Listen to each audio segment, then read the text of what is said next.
네, 안녕하세요. 이원재입니다.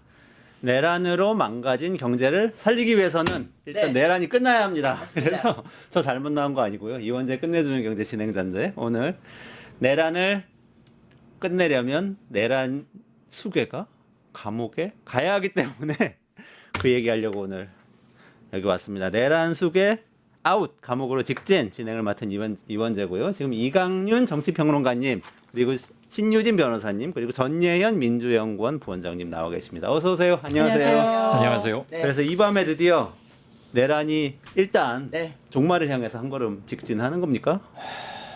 어떤 상황인가요 지금? 저는 오늘 매우 기분이 좋습니다. 아, 그래요? 네, 저는 이미 뭐 구속을 예측하지 않은 사람이 없을 정도로 구속에 대해서는 다 될 것이다. 다만 언제 결정이 나오느냐 아. 그것만 관건이고 네네. 사실 이제 네. 신문이 끝났다고 네. 했기 때문에 지금부터 이제 판사가 숙고에 들어갈 거예요. 네. 증거도 제출된 증거도 따로 검토하고 아. 그래서 이 시간만 기다리면 되는 거지. 저는 마음은 완전히 편안합니다. 마음 편안하다. 네. 그래서 오늘 종합주가 지수도 올랐어요. 트럼프 관세 폭탄 때문에 내려야 되는데 올랐어요. 아, 자 근데 기자가 현장에 나가 있으니까 네. 윤석열 씨 구속 심사 6시간 40분 만에 종료되고 서울구치소로 곧 이동할 거라고 하는데 지금 상황 현장 연결해서 한번 들어보도록 하겠습니다. 나와 계신가요? 네, 안녕하십니까. 김태현입니다. 아, 네, 김태형 기자님 지금 어떤 상황인가요? 네, 윤석열 씨의 구속영장 심사가 9시 1분쯤 끝났습니다. 지금 9시 7분 윤석열 씨는 법원 밖으로 나와서 호송차에 올랐고요. 영장 실질 심사는 오후 7시쯤부터 1시간가량 휴정한 뒤 8시 3분 신문을 재개했고 오후 2시 15분부터 6시간 넘게 진행이 됐습니다.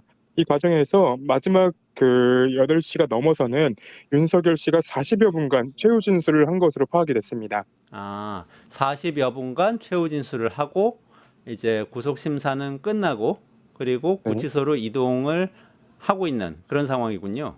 예, 맞습니다. 아, 그렇군요. 그러면 지금부터는 영장 실질 심사가 실제로 이제 진행이 되기 시작하는 건가요? 예, 맞습니다. 그러니까 특검과 변호인 측 양측 얘기를 듣고요. 이제 판사가 판단을 하는 그 과정만 남았습니다. 아, 판사가 판단하는 과정. 그게 시간이 얼마나 걸릴지 이런 부분은 좀 예측이 됩니까? 사실은 요게 이제 예측이 좀 어렵습니다. 왜냐면 오늘 영장 심사는 이제 비공개로 진행이 됐고요. 특검은 영장 청구 이후에도 상당 분량의 추가 의견서를 제출하면서 신병 확보를 위해 총력을 다하고 있습니다. 특검 관계자들이 영장 심사가 진행되는 중에도 서류 봉투를 가지고 들어가는 모습들이 포착이 됐는데요. 이게 영장 심사가 거의 끝나가는 8시 50분이 넘어서도 이렇게 특검 관계자들이 서류를 가지고 들어가는 모습들이 포착이 됐고요. 구속영장 청구서에는 범죄의 중대성과 사건 관계인들의 진술 오염, 증거인멸 가능성 등이 담긴 것으로 알려져 있는 상황입니다. 변호인단은 일단 특검의 소환에 응하고 있고 사건 관계인의 회의가 없었다고 부인하면서 구속 수사가 필요 없다고 주장했을 것으로 보이는데요. 이 대부분의 내용들은 지금 언론 보도를 통해 나오고 있는 내용들은 비공개로 진행되기 때문에 실제로는 어떤 내용이 나왔는지는 정확하게 알기 어렵습니다. 아, 그 어떤 내용이 나왔는지 사실은 비공개로 진행돼서 알 수는 없고 또 이제 시간이 얼마나 걸릴지도 예측하기가 쉽지는 않다 이런 말씀이신데 예, 맞습니다. 현장 분위기는 어떻습니까? 여기 군중들이 모여 있었다고 보도가 나왔었는데요. 예, 맞습니다. 그 법원 앞에는 빨간색 그 머리띠를 하고서 뭐 뜬금없이 이제 이재명 재판해야 된다, 이재명 구속해야 된다라는 문구가 담긴 글들을 그러니까 그 팜플렛을 들고 다니는 분들이 꽤 많이 보였고요. 그리고 윤 어게인이라는 티셔츠를 입고 있는 분들도 꽤 많이 보였습니다. 제가 그 법원 밖에 잠깐 나갔다 왔는데 법원 밖에는 제가 오후에 집회가 시작할 때 봤던 인파만큼 그때보다 조금 더 늘어 있는 인파들이 보였습니다. 아, 인파가 조금 늘었나요? 그 몇 명인지 대충 추산이 됩니까? 일단은 추산은 제가 지금 따로 그 자료를 보지 못한 상태인데요. 아니 어, 감으로 딱 안 되세요? 네, 감으로 알기는 어렵습니다. 네. 그러니까 그 법원 앞부터 그리고 큰 길까지 나가는데 네. 한 50m가 조금 넘는데요. 거기에 이제 3차, 그러니까 3차선 정도가 되는 그 도로를 꽉 메울 정도였습니다. 아, 3차선 도로 50m 도로를 꽉 메우면 그렇게 많은 것 같이 들리진 않는데 어쨌든 네. 알겠습니다. 네. 기자님, 저기 또 이 소식 업데이트 되는 거 있으면 또 전해주시기 바라고요. 다시 이제 스튜디오로 와서 패널분들하고 이야기 나누도록 하겠습니다. 감사합니다. 네, 감사합니다. 네, 지금 상황은 이런 상황이네요. 어쨌든 뭐 베일 속에 있고, 근데 보통 이렇게 되면은 시간이 어느 정도나 걸리나요? 글쎄요, 뭐 통상 이해로 보면 지금 이제 9시 언저리에 구속 실질 심사의 실무적 절차는 마쳤고 네. 남세현 판사든가요? 남세진 남세진 판사. 판사. 네. 뭘 할 텐데 최소한 2-3시간 뭐 그때 이런 거야말로 대중 하려고 하는 것 자체가 좀 넌센스이긴 하지만 예전에 굵직했던 사건들의 영장실질심사 전례를 볼 때 좀 시간은 소요되지 않을까. 근데 또 한편으로 보면 뭐 이렇게 오랫동안 고민할 게 있을까라는 생각도 들긴 합니다. 근데 뭐 영장 전담 판사 입장은 좀 다를 거고 아까 이제 기자 연결하기 직전에 했던 얘기로 돌아가면 아까 신 변호사 얘기도 들었습니다만 저는 무슨 생각이 들었냐면 이미 구속은 일단 됐었고 내란 혐의로 지기현 판사가 듣도 보도 못한 대단히 신박한 아이디어 뭐 해가지고 날짜가 아니라 시간 개념으로 해서 3월 8일 날 구속정지 사유로 일시 석방이 됐어요. 그로부터 넉 달이 딱 지나가고 있죠. 당연히 계속 구속 중이어야 할 사람인데 온갖 곡절과 정치적 많은 뭐 탄핵, 대선, 새 정부 출범 이것을 컴퓨터 압축 프로그램이 쫙 풀리듯 6개월 안에 슉 해가지고 이까지 와서 특검에 의해서 지금 재기소되는 거 아니 구속영장이 청구된 거 아닙니까? 몇 시간 후에 언제가 될지 모르지만 곧 구속영장이 떨어져서 정식 입감이 된다고 해도 저는 그렇게 뭐 기쁘거나 솔직히 그렇진 않는 게 너무 당연한 조치가 지금싸 다시 이루어지는 것에 불과하다. 너무 늦었다. 네, 뭐 실은 풀려나서는 안 될 사람이었다라는 생각이 우선 먼저 듭니다. 네. 네.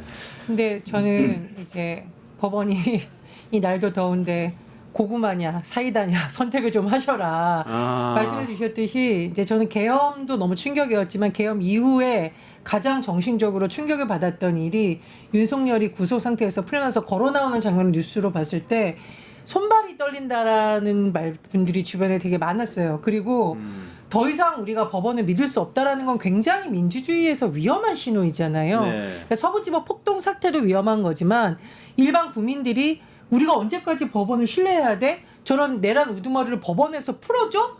라는 이 충격을 이번에는 법원이 더 이상 느끼게 해서는 안 된다. 날도 더워 죽겠는데 국민들이 법원까지 불신이 된다라는 것은 민주주의 국가에서 굉장히 위험한 신호잖아요. 그렇죠. 제가 오늘 뉴스를 보니까 경찰들이 법원 주변 지키면서 캡사이신 분사기를 지참했다고 합니다.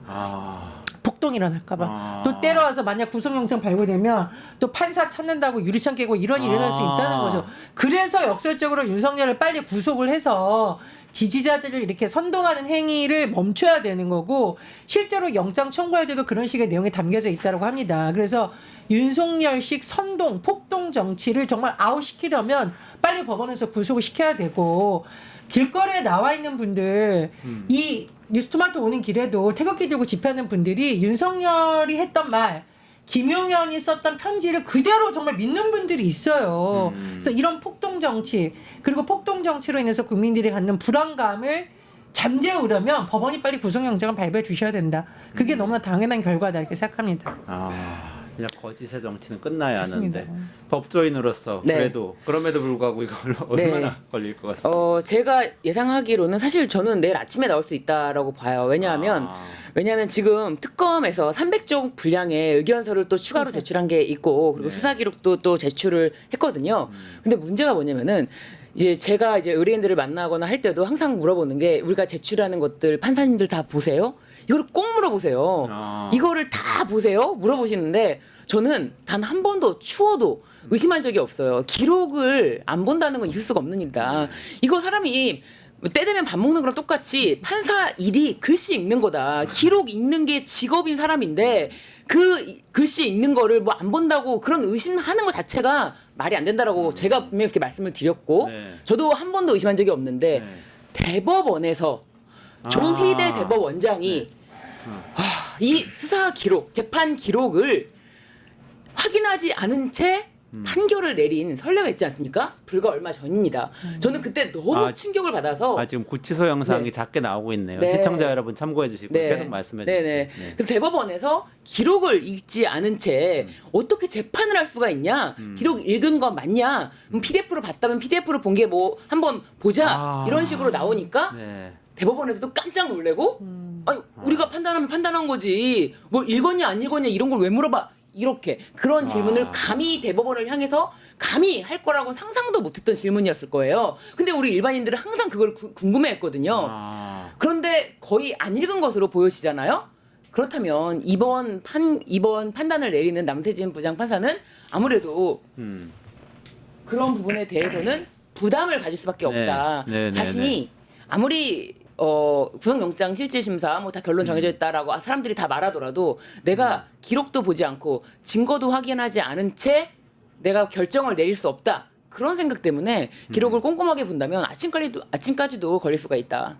제가 이제 보니까 그 300쪽 의견서 더 냈다라는 게 이제 JTBC 보도 이렇게 해서 단도로 나오고 있는데 제가 주목한 거는 뭐냐면요. 체포영장 집행할 때 당시에 영상 자료에 대한 설명을 상세하게 담았다는 거잖아요.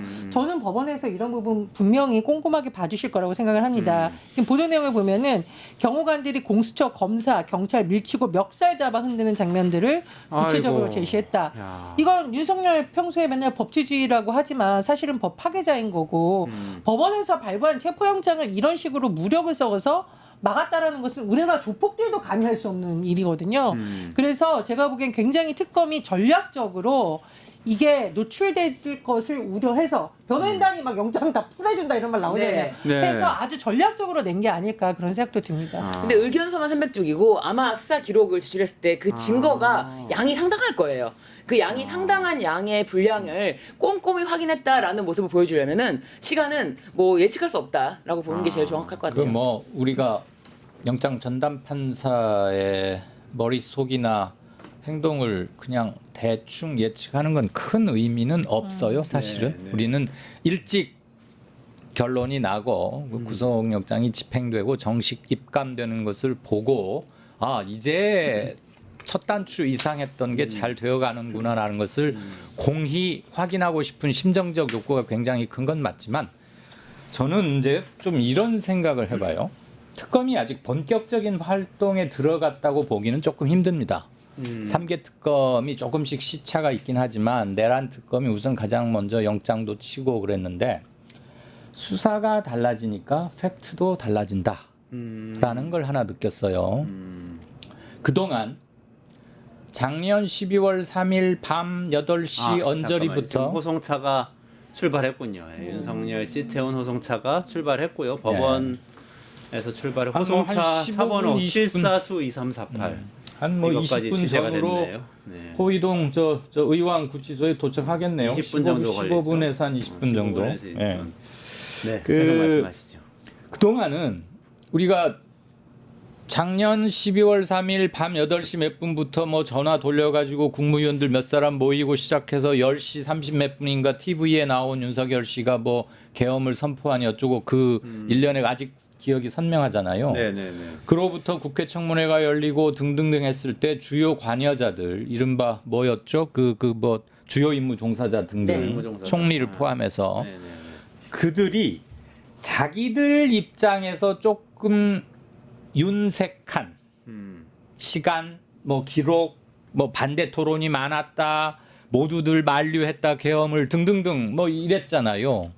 그런데 이번에 보니까 CCTV는 거짓말하지 않지 않습니까? 네. 초 단위로 분석했더니 국무회의라고 할 수도 없는 회합을 뭐라고 해야 돼요? 국무만 9명인가 모여가 단 2분이었다는 거 아닙니까? 네.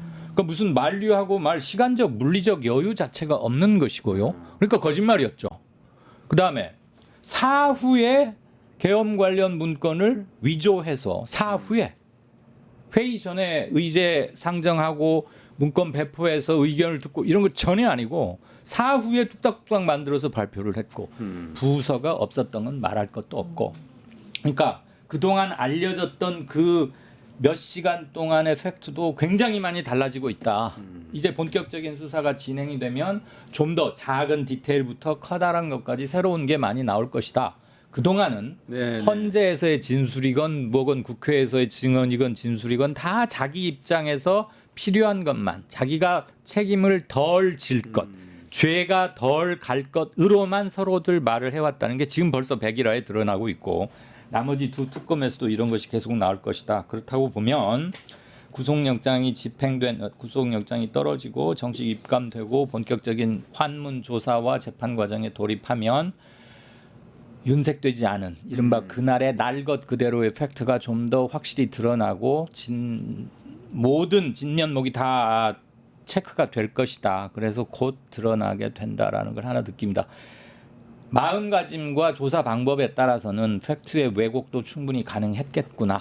그동안 그런 생각을 그동안에 했습니다. 바뀔 수도 있다. 특히 이제 아까 300쪽 의견서 말씀 주셨는데 거기에 원래 영장에는 없던 외환죄 그러니까 네. 드론 출격시켜가지고 네. 북한이 반격하도록 유도했다는 그 내용도 들어있다는 그런 보도가 그게 있습니다. 아주 중요하죠. 지금 네. 전혀 그동안 수사나 조사가 이루어지지 않았었는데 형사재판 법정에 가 있는 내란죄와 큰 울타리에서는 같은 범죄 혐의 구성이겠으나 외환 부분 북한을 자극하고 그랬던 것은 아직 전혀 모르잖아요. 네네네. 관련 팩트 막 나오기 시작하니까. 그런 부분들이 있다고. 네. 네, 그 왜냐하면 사실은 지금 빨리 구속을 해서 외환 혐의에 대한 수사에도 속도를 붙여야 되잖아요. 그렇죠. 네. 그래서 법원에서도 이런 점도 참지해 달라 이런 걸 한 거 보고요. 거기서 이제 노상원 씨 수첩 내역이 또 언급되어 있다고 해요. 북한의 공격을 유도한다 이 문구가 담겨져 있는 내용도 지금 포함된 걸로 보도를 통해서 전해져 있고 저는 근데 이제 아까 국무회의 얘기하셨잖아요.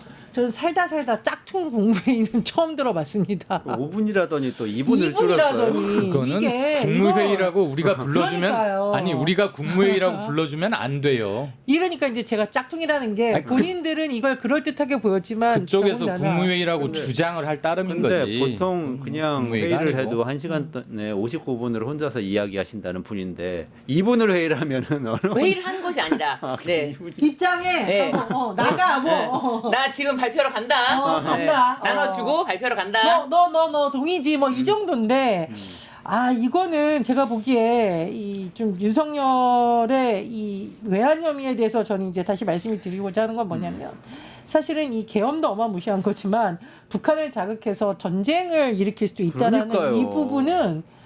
이 부분은 용서가 안 되는 죄이고 헌법에 국민의 생명과 안전을 보장을 당연히 해야 되는 게 대통령의 의무이고요. 우리나라 지금 분단 국가잖아요. 수많은 청년들이 징병이 되는 나라란 말이에요. 그래서 이런 부분에 대해서 굉장히 법원이 엄중하게 봐주실 거다 생각을 하고요. 저는 좀 답답한 게 뭐냐면 근데 기존에 있는 지견 판사 그 판단만 아니었다면 지금쯤 오히려 더 많은 증거가 확보되고 그렇죠. 지금쯤 여러 가지가 판단이 됐을 텐데 이번에도 만약에 구속영장이 발부가 안 된다면 국민들 화병 난다. 저는 이런 생각이 들고 증거인멸이 더 심해질 것이다. 이런 생각이 듭니다.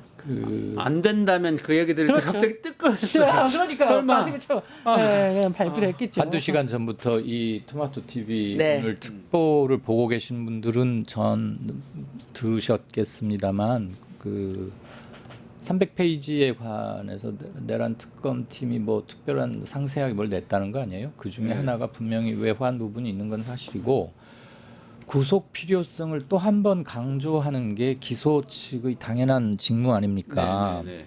구속 사유를 하는 것은 여러분들 많이 아시다시피 뭐 도주, 증거 인멸, 도주 이런 게 있고 범죄 위중성, 그다음에 범죄 혐의가 많이 소명이 됐다. 그럴 경우에는 대개 구속영장이 떨어지곤 했죠. 그런데 지금 외환 부분은 그동안 수사나 조사가 이루어지지 않았던 건 물론이고 증언 이런 것도 거의 없었어요. 네. 근데 이제 막 초벌 수사 결과가 조금 나왔는데 들어보니까 아주 충격적이잖아요. 네. 국방부나 정식 군의 개선을 통하지 않고 대통령이 누군가인가 특명을 내려서 몰래 이렇게 했고 다분히 유도하려고 했고 유도하면은 확전 나갈 이런 거였단 말이에요. 그러면 네. 이거에 관해서는 누구까지가 그 직무 관련자였고 말을 지시를 받아서 수행했고 하는지 즉 사건 관련 자체가 아직 잘 몰라요. 그러면 윤석열을 이대로 놔둘 경우에는 그들에 대한 회유, 말 맞추기 이런 게 충분히 이루어질 수 있겠죠. 적어도 외환 부분에 관해서는. 내란 12월 3일 밤에 군이 출동하고 했던 것은 대부분의 주요 임무 종사자들이 지금 빵에 가 있는 사람도 있고 하니까 증거인멸을 조직적으로 하긴 뭐 하겠지만 외환 부분에서는 충분히 그럴 가능성이 있다. 그러므로 구속 필요성이 더더욱 커진다. 이런 건 충분히 소명이 되리라 봅니다. 그러면은 혐의 내용으로 좀 넘어가 보겠습니다. 네. 구속영장 혐의별 쟁점이 있어요. 영장 청구하면서 5가지 혐의를 지금 특검에서 내세우고 있는데 공무위원 심의 방해, 네. 방금 말씀하신 공무회의죠. 그리고 사후 선포문 작성, 체포 방해 지시, 비화폰 정보 삭제 지시, 계엄 관련 허위 공보 이렇게 5가지로 나눠서 이야기를 하고 있는데 일단 가장 눈길이 가는 혐의 어떤 거라고 보세요? 일단 체포 방해 지시입니다. 체포 방해. 이 부분이 이제 특수공무집행 방해죄 그리고 직권남용 범인도피 교사인데 범인도피 교사라는 건 자기 범인입니다. 범인이 스스로 도피하는 것에 대해서는 처벌하지 않아요. 그런데 범인 도피 자신이 도피하기 위해서 타인을 범죄를 저지르게 하는 경우는 범인 도피 교사로 처벌이 되는 거예요. 그렇군요. 네, 그렇기 때문에 체포 방해 지시라는 것은 이것은 자신이 내란으로 인해서 재판을 받게 되는 그런 거에 대해서 모두 부정하고 네네네. 이것에 대해서 증거 인멸이라고 전체적으로 볼 수가 있는 거예요. 네네네. 그렇기 때문에 이 도주 우려, 뭐 증거 인멸 이런 거를 다 체포 방해 지시 이 부분에 가장 힘을 줘서 사실은 제일 처음에 소환했을 때 이 네. 부분을 수사를 했잖아요. 그렇죠. 네. 이 부분을 수사를 하면서 이제 1시간 만에 딱 들이미니까 윤석열이 이제 구속영장 바로 치겠구나. 이 수사가 끝나면 바로 치겠구나. 내일이라도 치겠구나. 라는 생각 때문에 이 조사를 다 완료시키지 말아야겠다라고 하면서 체포영장 방해 지시에 대해서는 조사를 끝마치고도 이거 무인을 하지 않고 이거 조사 못 받는다. 박총경 때문이다라고 겉포면상은 얘기했지만 사실은 그 사건으로 인해서 구속을 시킬 것을 알고 있었기 때문에 그거를 무조건 미루려고 1시간이라도 미루려고 그렇게 미뤘던 것 같아요. 그 조사관을 거부한 게 사실은 조사관 때문이 조사한 사람 때문이 아니고 네, 체포영장에 대해서 가장 무서워서. 네, 이거는 바로 구속 사유이기 때문에 이거에 대해서는 조사를 완료시키지 말아야겠다. 이렇게 마음을 먹은 거죠. 그렇군요. 저도 체포방해 지시에 주목을 하는데 정말 소름 끼치는 것은 경호처 직원들에게 총 얘기를 했다라는 거잖아요. 그렇죠. 그거 한번 생각해 보십시오. 실제로 경호관들하고 만약에 체포영장 집행하는 사람들하고 부딪혔다? 국가기관들끼리 총 쏘고 이 유혈 진짜 사태를 그거는- 일으키려는 것을 지시한다는 게 저는 그거는 상상이 내전이잖아요. 되지 않는 내전이죠. 일입니다. 상상이 되지 않는 일입니다. 그래서 아마 말씀해 주셨듯이 윤석열 변호인단이 과연 그때 이 경찰한테 조사 안 받겠다고 하는 거 모르고 한 게 아니라 저는 전형적인 시간 끌기고 아마 윤석열이 그때 굉장히 충격을 받지 않았을까 생각이 드는데 이 하나만으로도 저는 구속영장 발부해야 네. 된다 생각이 듭니다. 그러니까 지금 이게 특수공무집행방해, 직권남용, 범인도피교사 아까 말씀 네. 이런 것들이 다 해당된다고 특검 측에선 적시했고 윤석열 씨 측에선 체포 저지를 지시한 적은 없다. 이런 게요. 지시를 하지 예, 않았는데 전형적으로 부인을 하는 거잖아요. 그냥 없다. 근데 특검에서는 증거를 첨부해서 이런 거 사유가 있는 것을 호명을 한 거 아닙니까?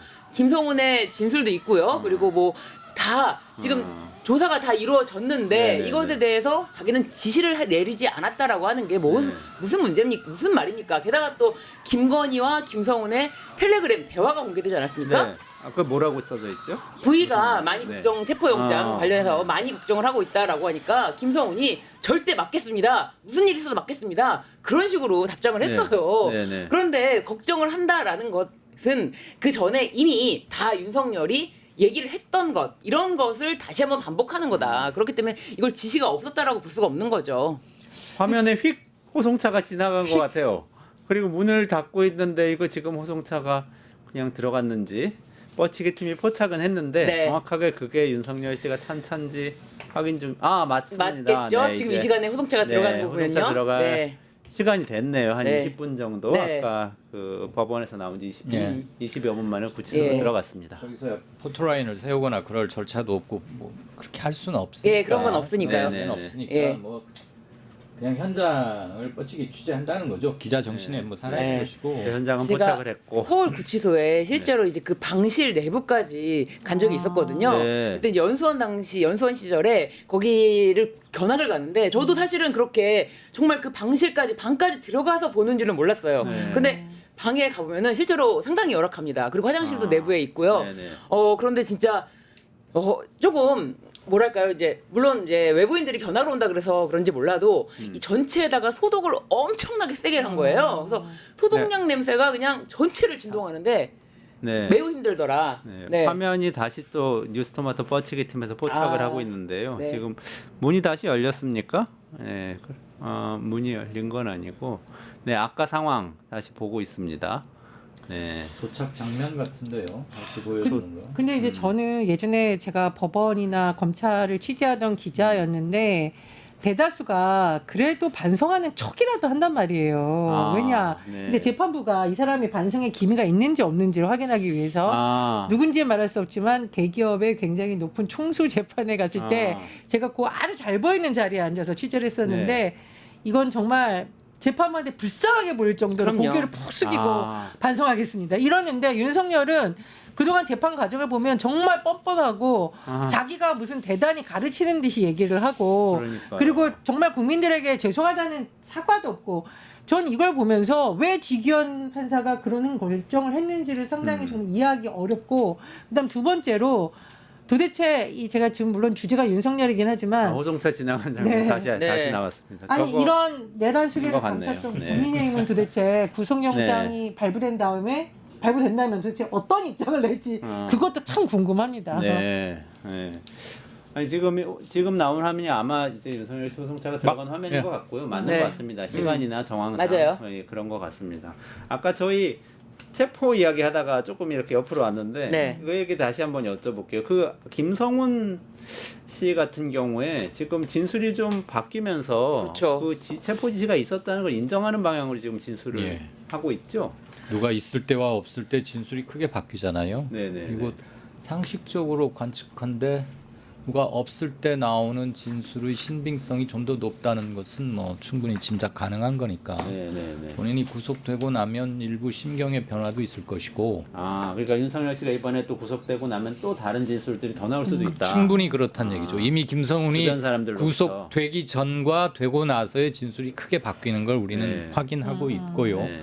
이런 게 있습니다. 누구든 죄수의 딜레마 앞부분에도 살짝 나오는데 원래 게임은 그게 아니지만 남의 죄까지 내가 왜 뒤집어 써야 돼라는 심정이 누구에게나 발동이 됩니다. 그렇죠. 의율이 대상이 돼서 즉 법의 심판과 처벌의 대상이 되면 인간은 누구나 자기 보호 기제가 발동되는 것이고 그건 뭐 확실한 거고 윤석열 씨에 대해서는 글쎄요 심리학 하는 사람들이나 뭐 이런 사람들도 서베이를 좀 하고 싶어 할 것 같은데 이렇게 심각한 인지 부조화자가 있을까 그런 생각이 하나 듭니다. 네. 본인은 구국의 전사 떨쳐 일어나 야당의 폭거에 맞선 게다가 대통령은 우리 헌법상 뭐 긴급 비상 대권인가를 발령할 건덕지가 있긴 하잖아요. 네. 그러니까 이제 그걸 갖다 붙이면서 본인의 행위를 정당화 합법화 시키려고 무진 애를 쓰지만 뭐 판판이 깨졌고 이미 많은 국민들이 직접 두 눈으로 목격하시는 과정을 통해서 명백하게 팩트는 드러났다고 보는데 네. 그 이후 1년에 한 6, 7개월 과정을 이렇게 보면 저 사람은 아직도 제대로 사고 기능이 전혀 작동하지 못하고 있는 사람이다. 그러니까 우리와 같은 범주에 놓고 그를 얘기하거나 이해해 보려고 하거나 추론하는 것 자체가 실은 무의미한 일이 아닌가라는 생각을 저는 오랫동안 해오고 있습니다. 아, 정상적인 궤도에 있지 않은데 네. 궤도를 이탈한 기차의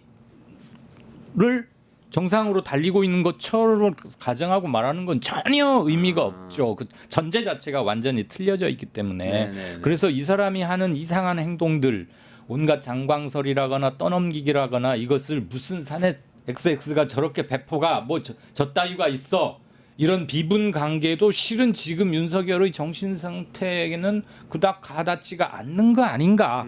오죽하면 이런 생각까지 든다. 이런 말씀을 좀 드리고 싶고요. 지금 윤석열 씨는 서울구치소에 도착했고요. 구인 피의자 대기실로 이동을 한 상태입니다. 아까 신유진 네. 변호사님께서 그 어, 구치소 안의 상황을 좀 설명해 그 주셨습니다. 대기실과는 조금 다를 텐데 아무튼 구치소가 굉장히 좀 열악하더라고요. 그래서 네. 이제 뭐 제가 이제 어쨌든 외부인이다 보니까 방문했을 당시에 소독을 엄청 세게 해서 그 냄새가 정말 어지러울 정도예요. 네. 그런데 지금 문제는 더위잖아요. 네.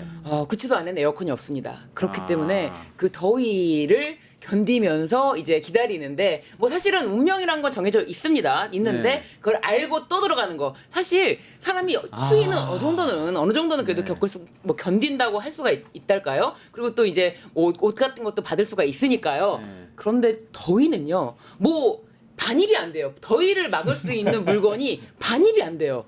그래서 더위는 고스란히 감당을 해야 된다. 그런 점 말씀드릴게요. 제가 그리고 이 얘기 해도 되는지 네. 모르겠습니다만 예전에 신영복 선생님이라는 분이 아, 돌아가신 감옥으로부터의 사색이라는 책에서 이런 말씀 맞아요. 여름 징역살이라는 아. 말씀을 하시면서 겨울에는 옆 사람의 체온으로 추위를 이겨나갈 수 있지만 여름에는 이게 도저히 안 된다. 형벌 중에 형벌이다. 이렇게 그러니까요. 말씀하셨던 네, 아니 기억이 그러니까 물론 윤석열과 신영복은 아주 다른 어우, 사람입니다. 그럼요. 아주 다른 사람. 근데 그만큼 여름 징역이라는 거는 정말 힘들다. 그런 저는 거죠. 이 말을 꼭 좀 드리고 싶은데 사실 윤석열은 나를 이렇게까지 더위에 혹독하게 해야 되나 이런 말을 할 수도 있어요. 본인 속으로. 근데 이 윤석열의 계엄으로 인해서 피해자가 몇 명일까요? 전 국민이 그렇죠. 피해자잖아요. 네. 전 국민이 피해자고 해외 동포들까지 포함해야 전 됩니다. 국민이 피해자입니다. 그러니까 덥다고 내가 힘들다라는 말을 차마 하면 안 되는 거고요. 네. 제가 언론 보도를 보니까 선관위 직원들이 그 총 들고 들어와서 휴대전화 그 개헌군한테 뺏겼던 것 때문에 트라우마 때문에 너무 고통을 받고 있다는 네. 겁니다. 근데 저도 한번 상상을 해봤습니다. 제가 무슨 일을 하고 있는데 갑자기 누가 총을 들고 구석으로 몰고 휴대전화 내놔. 그걸 잊을 수가 있을 거예요? 복무를 하던 분들이 아까 제가 범죄자도 아닌데 네. 그렇죠. 당장 그런 사람들 그리고 계엄의 밤을 지켜보면서 달려갈 때 우리 가족이 저기 가서 죽을 수도 있겠구나랬던 사람들 장갑차를 몸으로 막았던 시민들 그리고 국회 안에 있던 그 왜 보좌진들 중에 그 현장에 있던 사람들 그 사람들 그리고 저는 솔직히 국회의원들 담 넘어서 용감하게 갔습니다만 지금도 자다가 벌떡벌떡 일어날 수 있다. 무엇보다 전 국민에게 이렇게 피해를 입힌 사람이 구속영장이 그러니까 구속 상태에서 풀려날 때 어떻게 했어요? 먹방하고 산책하고 돌아다니고 맞아요. 그래서 날씨가 물론 거기 있다고 해서 무조건 뭐 더 더워라 모든 사람이 그런 고통을 겪으라는 게 아니라 네네. 전 국민이 겪은 피해에 비하면 본인이 겪는 고통은 아무것도 아니다. 그러게 지금 이렇게 가게 된 이유가 된 어쨌든 구속영장 청구 네. 영장 이야기로 조금 돌아가서요. 여기에 아까 우리가 얘기하던 그 경호처와 네. 관련된 이야기 이런 얘기들이 있습니다. 김성훈 전 차장하고 이광우 전 경호본부장, 경호 3부장하고 윤석열 씨가 점심 식사하는 자리에서 총과 관련된 발언을 직접 했다. 특공대, 기동대 들어온다고 하는데 걔들은 총 쏠 실력도 없다. 총은 경호관들이 훨씬 잘 쏜다 이렇게 언급했다는 증언이 나왔다고 영장에 네. 적시돼 있고 경찰은 너희들이 총을 가지고 있는 것을 보여주기만 해도 두려워할 것이다. 총 가지고 있다는 걸 보여줘라 이런 취지로 말했다고 구속영장에 지금 나와 있다는 거잖아요. 네. 그래서 실제로 집총 근무를 했죠. 그게 언론들 맞아요. 사진에도 포착이 네, 됐고요. 사진에 포착됐습니다. 그래서 화기를 소지한 채 이걸 순찰 잘 보이는 데서 순찰하라는 네. 지시를 내렸다고 네. 했고 이 진술에 대해서는 경호처 간부들이 진술을 했습니다. 그리고 김성훈 차장이 경호처 간부들의 기억이 명확할 것이다, 정확할 것이다라고 보충적으로 진술을 해줬죠. 불상 그래서- 시인을 한 거네요. 그래서 공무집행 방해 앞에 특수가 붙는 거예요. 총기나 그다음에 대통령 관저 앞에 네. 첫날 말고 둘째 날 그 밤에 뭘 설치했죠. 철조망 같은 거 네네네, 맞아요. 동그란 철책 쫙 그렇죠. 깔았잖아요. 네. 그 특수자 붙으면 원래 형법에서 그 화기나 병기나 뭐 무기를 사용할 때 이게 붙습니다. 절도와 특수절도가 다르듯이. 가중처벌해야 되는 거죠. 이 윤석열 김건희가 과연 당시 제정신인가 이런 생각이 드는데 김건희에 대해서 그런 보도 나온 적 있잖아요. 윤석열 체포되니까 경호처 직원들한테 너네 총 갖고 다니면 뭐 하냐 막으라고 갖고 다니는 건데 저는 그 보도를 봤을 때 솔직하게 말해서 네. 김건희가 제정신이 아닌구나라고 생각을 했는데 요즘 구속영장 청구 윤석열에 대한 거 보면은 부부가 부부가 어떻게 이 국민들의 생명을 무슨 장난감 다루듯이 어떻게 그러니까요. 가볍게 생각을 하느냐. 그리고 네. 경호처 직원들이 만에 하나 총기를 썼다면 그 경호처 직원들은 또 어떻게 되겠냐는 그러니까요. 거죠. 소름이 돋는다. 이 부부가 모두 너무 격한 말이 나올 거 참겠습니다. 김건희와 윤석열은 서로 동기화. 요즘에 이제 휴대전화라든지 그런 거 동기화된다 그러잖아요. 같이 머리를 맞대고 같이 동기화됐기 때문에 사고 체계가 똑같습니다. 완전 똑같아요. 아니 그러니까 이거를 윤석열 씨 측은 어쨌든 오늘 체포 저지 지시를 한 적이 없다 이렇게 이야기를 했다고 했지만? 하는데 한 것으로 보이는데 그런데 그렇다면 그 밑에 있는 사람들이 중간 간부들이 지시를 했다는 게 되잖아요. 그러니까 경호관이 자기가 혼자서 손 갖고 나가서 들고 다녔을 리는 없고 누군가에게 지시를 받았을 텐데 그게 자기가 아니면 자기 당연히 부하가. 사전에 보고를 했겠고요. 그렇죠. 당시 직책 그 직위 체계는 이거였죠.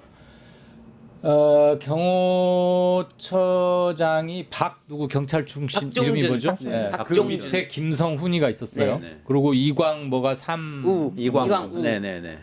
이광우 본부장이죠. 개선을 밟아서 또는 누가 뭐 충성심을 과시하려고 어쨌는지까지 앞으로 조사를 하면 나오겠지만 당시 윤에게 보고를 했을 것이고 최소한 허락을 득한 후에 실행하는 게 너무 당연한 겁니다. 경호원과 대통령실의 의사 구조와 정책 결정과 실행의 과정을 보면 그건 어느 집단에서도 비슷하겠지만 거기는 그게 아주 경호실만큼 상명하복과 뭐 군대보다 더 군게 세고 하니까 그건 당연했을 것이고 보고를 받고 승인하는 것 자체가 이미 지시죠. 거기에 추가로 야 총도 한번 해봐 그냥 보기만 해도 경찰들은 쫄 거 아니겠니? 라는 투로 말했다는 것은 집총까지 하라는 명백한 네. 지시 아니겠어요. 그리고 그렇죠. 그 진술은 이미 확보가 돼 있고 네네네. 그 물증은 언론에 의해서 체증이 된 게 네. 있고 그래서 이 부분은 굳이 뭐 논란이거나 빼도 박도 그렇죠. 할 건 아니라고 봅니다. 아니 저는 그거를 부하들한테 책임을 미루는 것 같은 느낌이 그럼요. 미루고 있잖아요. 엄청 미루고 황당한 있죠. 것 같아요. 네, 모든 걸 다 미루고 아니 우리 있죠. 아무리 조폭이라고 하더라도 지켜야 될 이 아니, 뭐- 폭력배 법도라는 것도 있잖아요. 윤석열 씨가 미루는 게 한두 개가 아닙니다만 이거는 상황을 보십시오. 이걸 미루면 더 우스갯소리밖에 안 되는 그러니까요. 거죠. 저는 이 김성훈의 이 마음이 좀 바뀐 데에는 물론 아까 여러 가지 말씀해주신 법적인 압박도 있겠지만 윤석열의 그런 태도도 영향을 미치는 것으로 보입니다. 네. 아니 자기랑 같이 했던 소위 종범으로 몰린 사람들은 다 깜빵 가 있는데 본인은 저렇게 활개치고 돌아다니고 하는 말마다 거짓말이면 누가 충성을 다해서 이거를 이 사람을 보호하려고 하겠어요. 그렇죠. 그래서 저는 제가 보기에 앞으로도 계속 윤석열이 그동안 주장해오고가 다른 진술들이 나올 수 있다 조사 과정에서 네. 생각이 드네요. 네. 게다가 또 미르님, 네. 네. 윤석열 구치소에서 나올 때 너무 무서웠다고 그러니까요. 하시네요. 저도 맞습니다. 진짜 무서워 눈물 맞습니다. 나더라고요, 진짜. 게다가 윤석열이 또 경호처를 고발하지 않았습니까? 아, 경호처 자신이 저렇게 철저하게 지시를 내려가지고 총을 들고 순찰하게끔 하고 모든 걸 지시를 내렸는데 오히려 경호처를 고발을 했어요. 네. 그러니까 경호처 간부는 야 이건 진짜 황당하죠. 정말 황당해. 이 사람 인간으로서의 그 마지막 어떤 정말 일말의 어떤 인간으로서의 자격도 없다 이렇게 생각했을 것 같아요. 아, 우리 구속영장의 다른 포인트들 한번 네. 다뤄볼까요? 네. 그러니까 방금 체포 방해 지시 제일 심각하다고 이제 말씀 주셨고 세 분 다. 근데 국무위원 심의 방해, 사후 선포문 작성, 비화폰 정보 삭제 지시, 계엄 관련 허위 공보 이런 것들도 있어요. 네. 그 다음으로 뭐가 눈에 띄세요? 근데 사실 솔직히 저는 말씀, 예. 그 피부에 와닿고 빼도 박도 못하는 거고 팩트가 분명히 드러나고 하는 것은 체포 관련인 것이고요. 어쨌거나 내란 특검의 본원적인 수사 영역, 수사 범위 이런 것은 일단 내란 계엄에 관련되는 건 확실합니다. 앞으로 세 가지 특검이 약간 업무가 중촉될 수도 있고 사건을 하다 보면은 이렇게 연관이 되는 수도 있고 조정은 하겠지만 저는 계엄이 선포되는 이른바 국무회의라고 주장하고 싶어하는 국무회의 호소인이죠. 그 건에 있어서의 명백한 불법성, 절차를 지키지 못한 것, 그리고 그것을 호도했던 것 이런 것들은 가중처벌 요소가 충분히 될 것 같고요. 2분짜리 국무회의. 네네. 그러니까 이른바 국무회의. 사후 선포문을 작성했고 네. 그건 국무회의라고 거론하는 것 자체가 거짓말입니다. 그럼 명백히 국무회의가 아니죠. 근데 그동안은 한덕수 등등의 진술에 증언이나 진술에 따라서 마치 국무회의가 열리기는 열렸던 것인 양 화급했기 때문에 절차를 제대로 못 갖추었지 다 절차는 밟으려고 했던 것으로 우리가 잠시 착각하거나 그들의 거짓말을 속았다는 게 이번 내란 특검의 초동 수사에서 바로 나오잖아요. 그러네. 불과 2분 만에 이루어지는 행위가 어디 있습니까? 네. 그러니까 이건 개헌법도 위반한 거예요. 헌법도 위반했고 모든 게 처음부터가 이런 것들은 또 한 번 명확히 짚어질 것이다.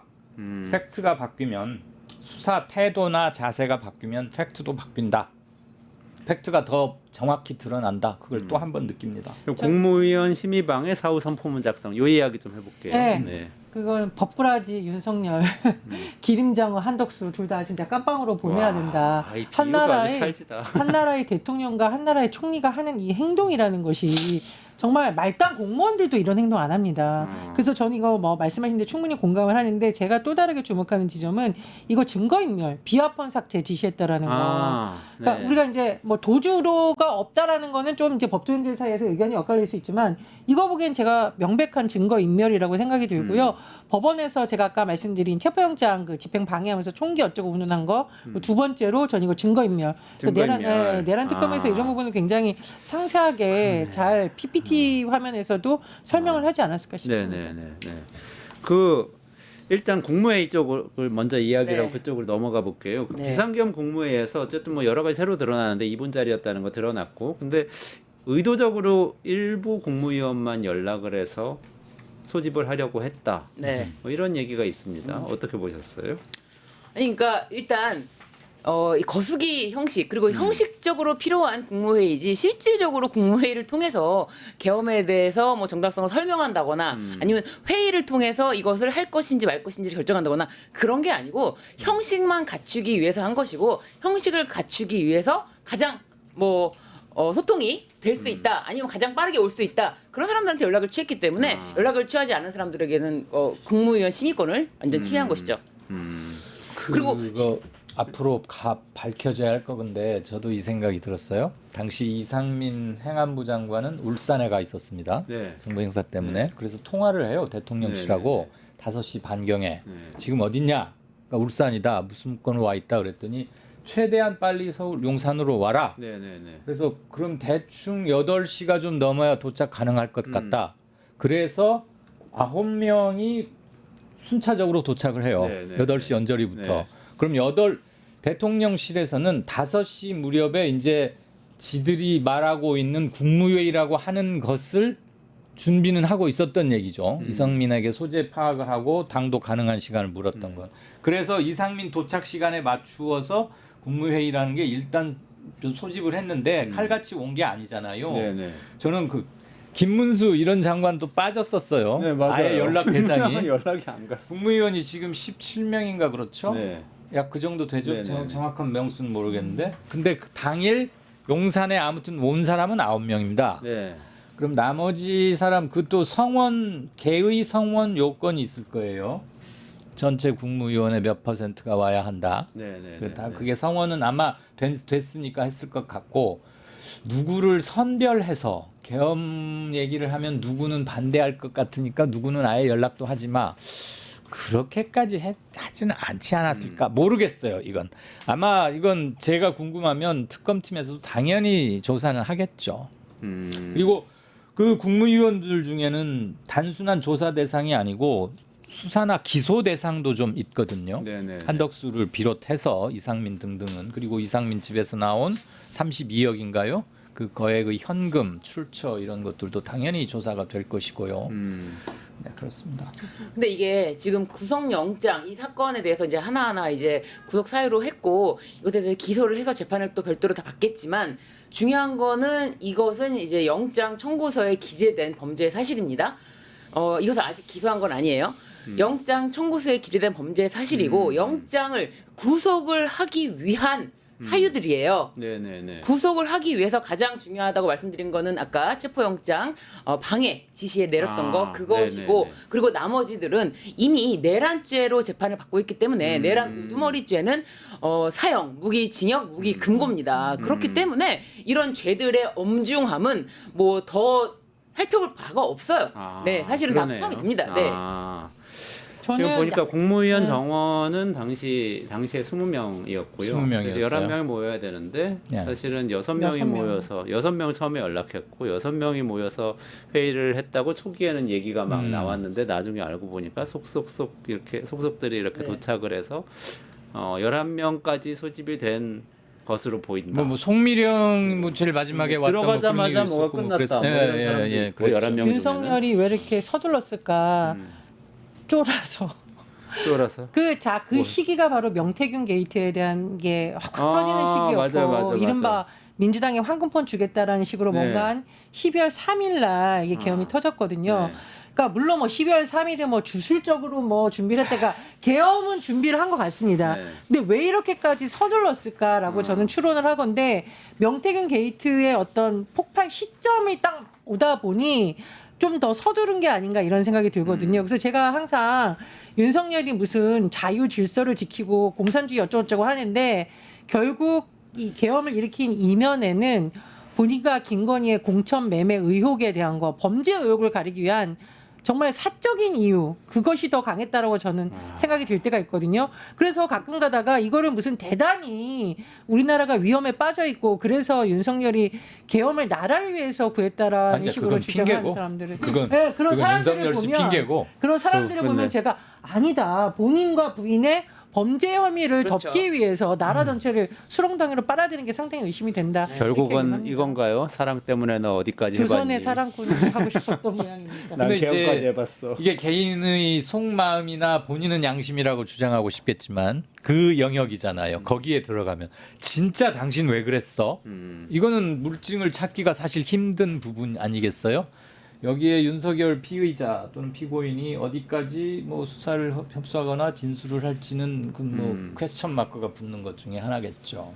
충분히 조사 및 그건 이루어져야 하고 그날이 12월 3일이 예산안 통과 그 직후 아니었던가요? 예산안 삭감 민주당에 의한 그것도 있었어요. 네. 그거 얘기하시는 건가요? 저기 특수활동비?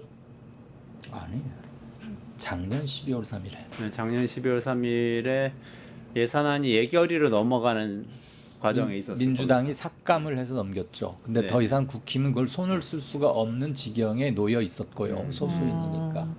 그래서 윤석열이 겉으로는 대외적으로는 그것도 얘기를 했어요.